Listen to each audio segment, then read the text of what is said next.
Gracias por continuar con nosotros en a las 8:45. En este otro segmento vamos a hablar sobre otra demanda muy sentida que ha estado muy en la palestra pública y política, y es justamente cómo recuperamos esos bienes y esas ganancias pues que fueron producto de actividades delictivas o ilícitas y que han afectado el patrimonio del Estado. Es decir, cómo es que podemos aplicar la ley de extinción de dominio. Y justamente para hablar de ese tema nos acompaña la licenciada Mayra Vélez, es asesora del despacho de la Fiscal General del Ministerio Público, a quien damos la cordial bienvenida. Y dejo aquí que con la primera pregunta. Gracias, Carmen.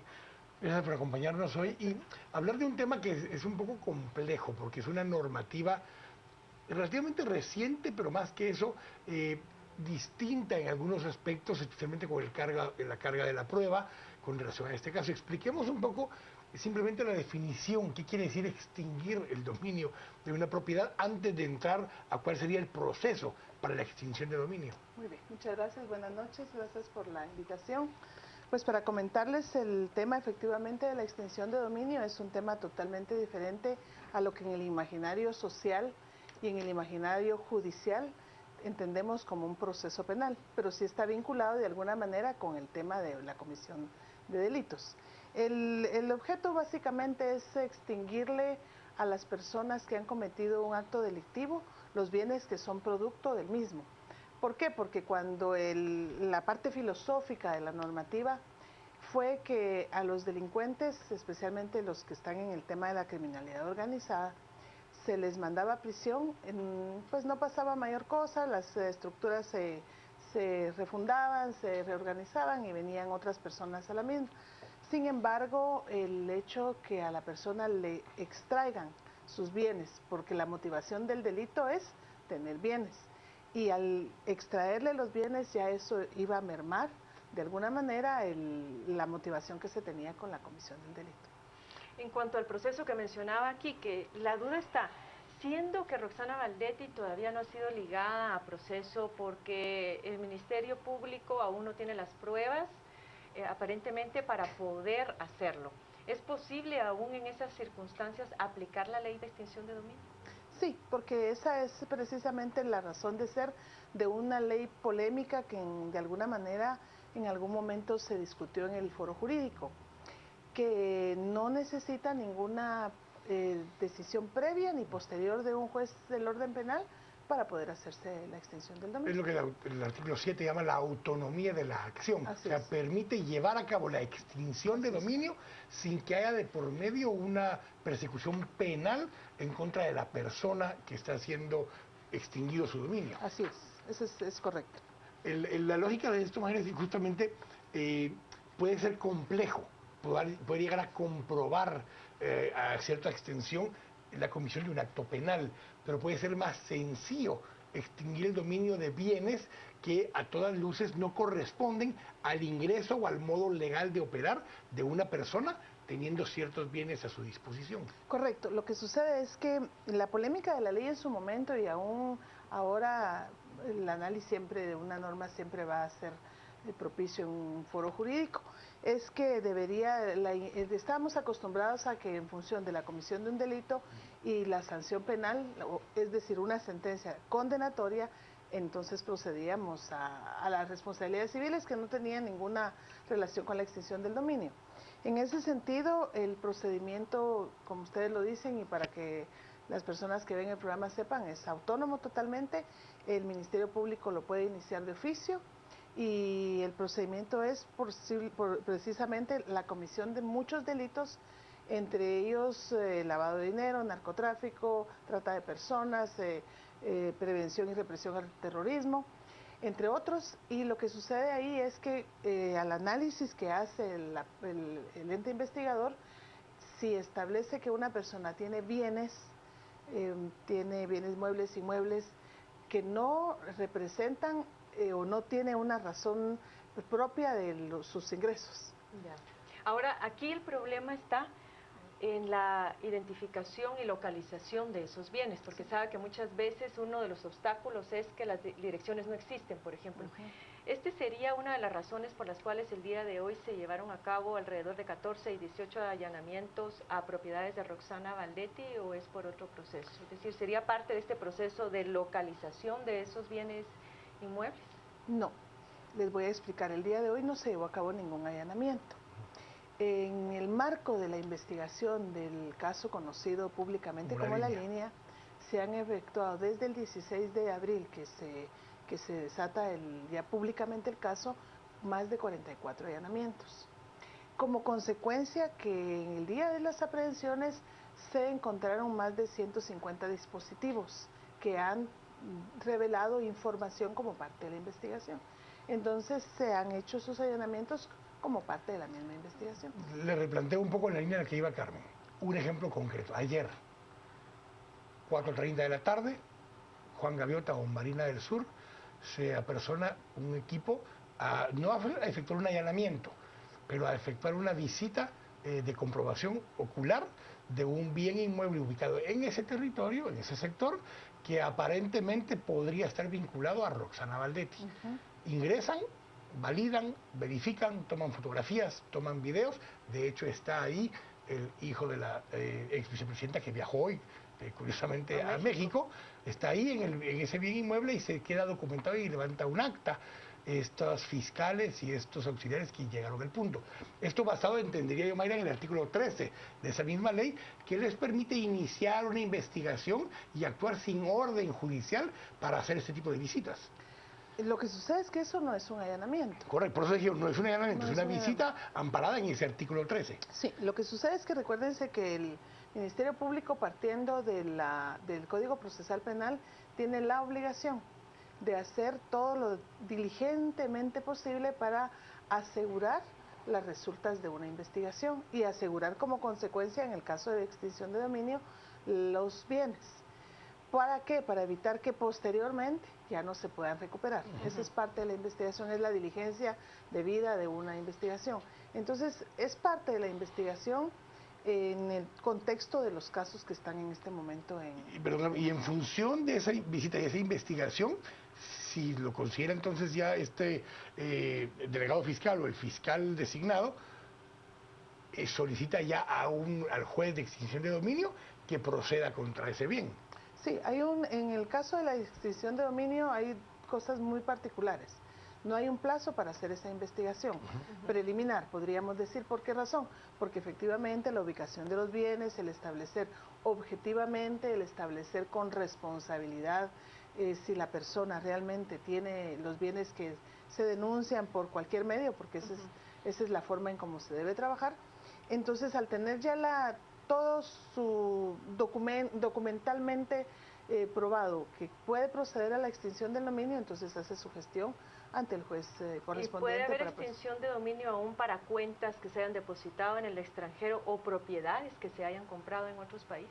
Dentro de la investigación hay una línea en donde los bienes muebles e inmuebles tienen una ruta, hay una huella. Entonces esa es la función de los investigadores. Diseñar primero su estrategia de investigación, es parte de la responsabilidad de una investigación seria y que le dé certeza y seguridad jurídica a los guatemaltecos, y se le sigue la ruta, y entonces si se determina en un momento determinado que como parte de la comisión de algún delito ha traspasado las fronteras, entonces se exalzan las posibilidades. Y en ese mismo tema, la parte más polémica tal vez de esta norma es que una vez empieza el proceso de extinción de dominio de una propiedad, quien tiene que probar, aquí caso contrario, es la persona que se le está extinguiendo el dominio. Por ejemplo, en este caso, Roxana Valdetti tendría que comprobar fehacientemente, más allá de cualquier duda razonable, que ese bien lo adquirió con recursos bien habidos y propios, y no con recursos mal habidos. No es responsabilidad del Ministerio Público probar que fueron ilegales los recursos, es responsabilidad de ella comprobar que fueron legales los recursos con los que lo adquirió. Así es que esa es una de las razones de ser de la ley, porque si no, no tendría razón de ser la misma, porque entonces entramos en la misma dinámica de la carga de la prueba. Ahora bien, entonces aquí, hay una presunción ahí de ilicitud. En los casos de lavado de dinero, digamos, este es un delito mucho más difícil de poder perseguir. ¿Cómo se plantea la ley de extinción de dominio el seguimiento a este tipo de delitos? ¿Y qué otro tipo de legislaciones o coordinaciones interinstitucionales serían necesarias para ser efectivos? Bueno, primero tenemos que saber que no depende la extinción de dominio de ninguna comisión, de ninguna declaración de un juez, ni previa, ni preliminar, ni ninguna investigación penal. Están totalmente separados, porque es precisamente la razón de ser de la norma.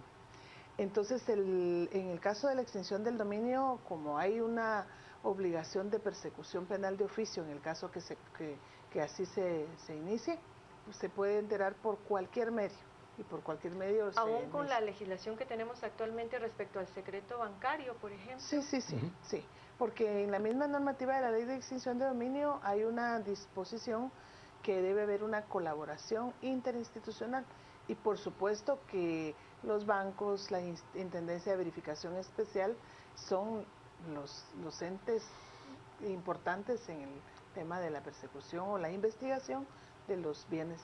Y reitero que este replanteamiento de la pregunta que hacíamos, entendiendo que los allanamientos y otras actividades que se llevaron a cabo entre el miércoles y hoy con relación a la línea, sí llevamos alrededor de por lo menos 2 o 3 semanas con visitas, acciones, investigación de parte del Ministerio Público en función de la ejecución de un proceso de extinción de dominio a favor del Estado obviamente y en contra de personas que se vieron beneficiadas con potenciales negocios vinculados a esto que ya estaba investigando el Ministerio Público, por ejemplo, la línea u otras acciones que está investigando. Ajá. Lo que sucede es que, como les repito, como se encontraron a cerca de 150 dispositivos que tienen información y una serie de documentos, todo eso ha ido siendo objeto de análisis y como consecuencia de ello se han ido haciendo las diligencias, entre ellas los allanamientos o bien las investigaciones de campo.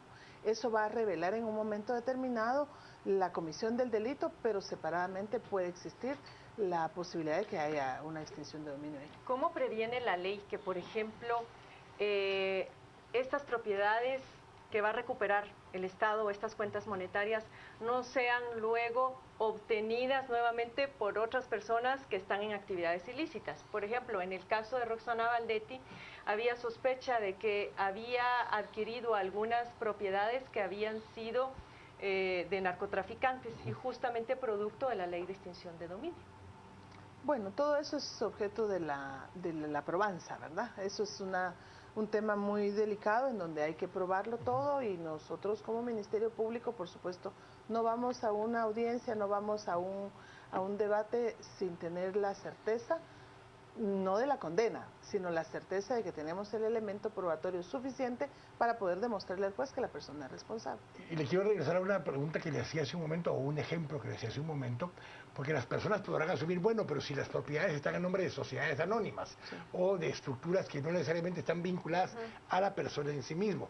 La visita efectuada ayer, por ejemplo, donde efectivamente encuentran en ese bien inmueble al hijo de la ex vicepresidenta Valdetti, donde le toman fotografía, hay un video, imagínome yo pudo haber dicho salgan de aquí, esta es mi casa, con que esté en el lugar y esté ostentando la propiedad del lugar, no importa el nombre de quién está la propiedad, en el proceso de extinción de dominio se puede asumir que era de Roxana Valdetti y se le extingue dominio basado en esa investigación. Lo que sucede es que hay que seguir una línea, ¿verdad? Correcto. Y en el caso de los bienes inmuebles... Pero no tiene que probarse la propiedad en un registro de propiedad, Mariferia. Salvo los terceros adquirentes de buena fe.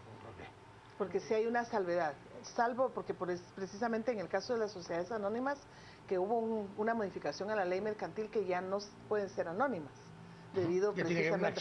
Ya tiene que ser nominal. nominativas. Entonces ya sabemos quiénes son los socios y en el caso de los que eran sociedades anónimas, la ley misma en la reforma les dio un plazo para que se hiciera el cambio de anónimas a nominativas. Entonces sí hay una salvedad. Una persona que de buena fe adquirió un bien inmueble, pues tiene su derecho. Pero si hay un proceso pero si esa persona, tratando de ocultar la propiedad, lo traslada a un tercero y lo traslada a un cuarto, pero aún retiene control del bien, esas traslaciones posteriores no tienen ningún efecto para eludir la extinción de dominio. Así es.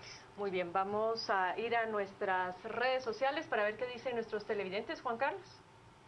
Licenciado Ortiz, por supuesto que revisamos los mensajes que tenemos esta noche en Twitter. Nos dicen que investiguen en la OCRED cómo adquirió Juan Carlos Monzón la propiedad en el Pumpo, Santa Rosa, regalo del director corrupto, nos dice Vilma.